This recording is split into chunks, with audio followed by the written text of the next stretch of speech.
Hey, what's up you guys, it's Dorothy and welcome back to my channel. In today's video, we're going to go into chapter 52 of Lost by James Patterson. So let's get right into this video.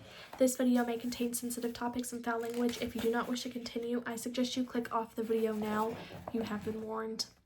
Miami.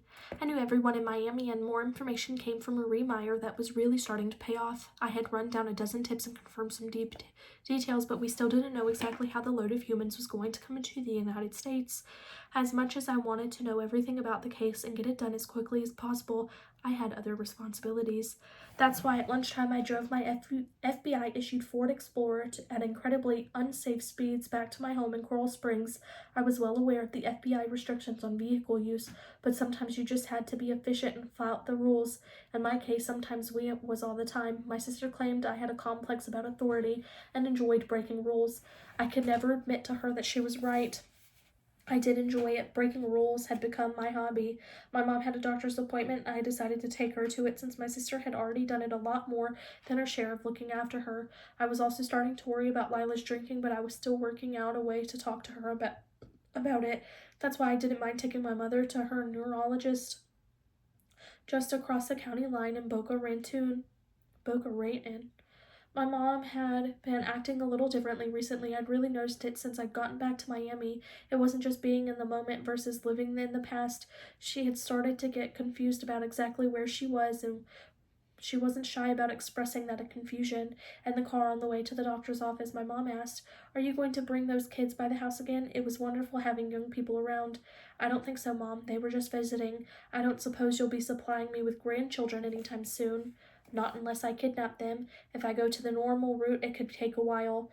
First, I have to find a woman that I'm attracted to. Then we have to date and fall in love. We have to share the same goals with regards to kids. And then finally, we start the process of having one. I wouldn't hold my breath."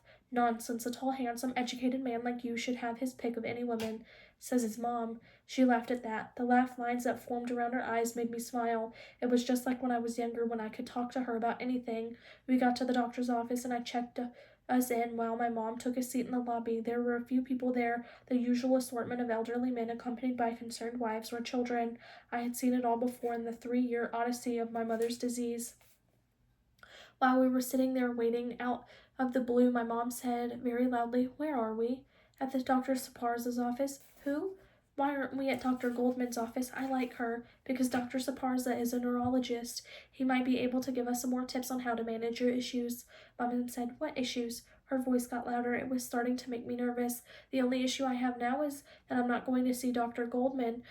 I could see in her posture and movements that she was getting agitated. I had no real response to it. The man sitting next to her slid over another seat. A woman who was accompanying her father gave me an understanding look, but my mom became more upset.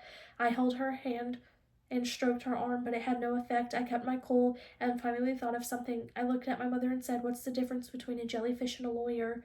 The question immediately caught her attention, and she calmed down. She was intrigued as she was considered the options. Finally, she asked me, "What's the difference?" "One is a spineless, poisonous blob. The other one is a form of marine life." It was an old joke, but it made her laugh hard, and then for no apparent reason she went back to normal and started quietly flipping through an AARP magazine. The woman with the older man smiled and said, "You're a pro, aren't you? You can catch my show nightly at the Improv." Even my mom chuckled at that one. That is the end of this chapter. I will see you guys in the next video. Bye.